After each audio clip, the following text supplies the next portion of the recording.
Oh, hi, it's me, the lady Ms. VaginaJenkins, and it's time for Queer Astrology. It's also Mercury retrograde time. It's not a scary time. It's just a time to be slow and intentional and understand that sometimes when things break down or fall apart, it's an opportunity for us to revise and consider our plans more intentionally. Yeah, that's what I'll say about that. To that end, I spent the last couple of weeks of March pre-recording all of my April Mercury retrograde content because I knew that the time between April 1st and April 25th, when Mercury was in retrograde or is in retrograde, would be potentially a difficult time with communication, with technology, that kind of thing. And so I thought to get ahead of that by pre-recording all of my content for that time span. And then today, April 1st, where Mercury actually stations retrograde, I decided to reconsider that plan. So I spent the weekend revamping my website, and I just noticed that a lot of the astrology reading types and offerings that I had listed on my website didn't feel very clear. I think there was a lot of overlap between different types of readings, and I think that there was some astrology jargon used that wasn't necessarily communicating what I wanted it to communicate. So in full Mercury retrograde fashion, I took the opportunity to reconsider, revamp my website and, do some editing.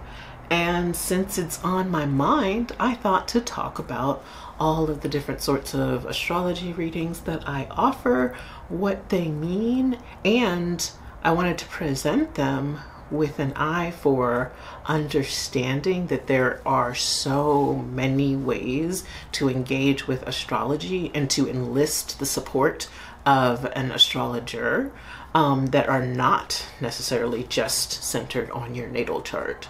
So let's talk about some of the astrology readings that I offer.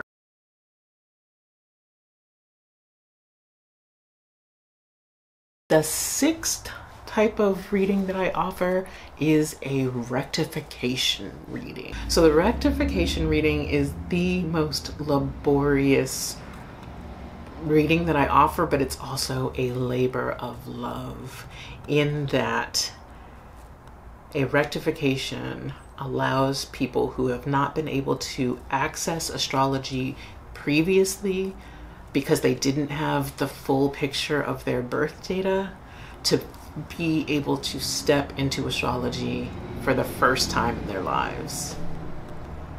And doing that work feels so important and valuable and rewarding to me.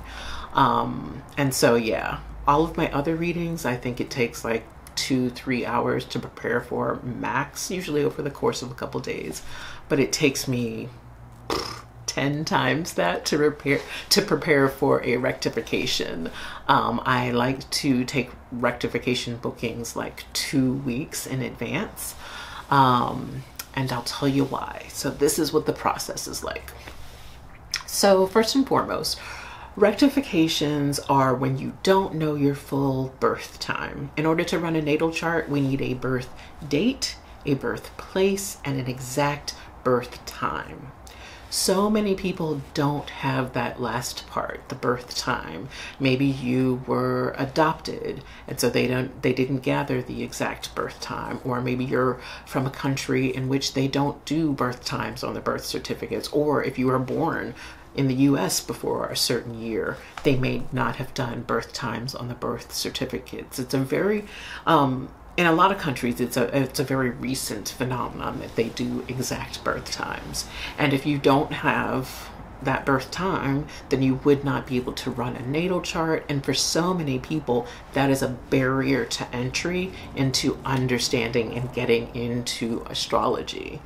And so the service of doing a rectification is basically an astrologer's attempt at understanding your vibe, your personal history, and trying to put together a natal chart so that you can access astrology for the very first time, which is the most rewarding work that I do. And I love doing rectifications. They are incredibly challenging, but I love doing them. So yeah, basically the process is a 2-3 week process where I interview you via email about your life events, your appearance and identity, the things that people might say about you as objective observers, how you are in relationship with other people, both romantic and platonic relationship with other people, just all kinds of biographical data,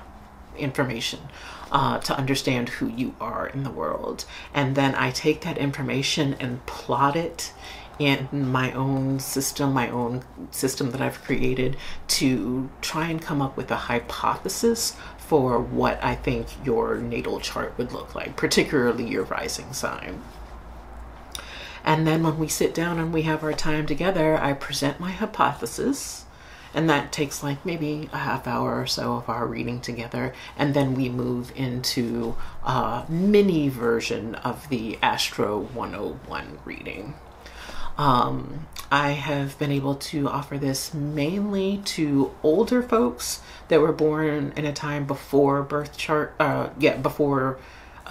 certificates had the birth time on them, and to adoptees have been most of my clientele as it relates to rectifications. But yeah, if you know anyone that does not know their birth time, please send them my way. I think a lot of times people think, oh, well, if I don't know it, then that means I can't have astrology. And that is not true. Even if I can't figure it out, we can still do an amended version of your natal chart that will allow you some access into astrology. So please don't think that you are shut out of this world just because you don't have some aspect of your birth data. Just wanted to offer up that information about how that reading works exactly, and stick around as we explore the other 7 readings. Also, if you would like to support this video, feel free to give a super thanks below. And if you want to support this channel and my capacity to offer up videos like this, consider joining the channel. Become a member of the Cosmic Cuties.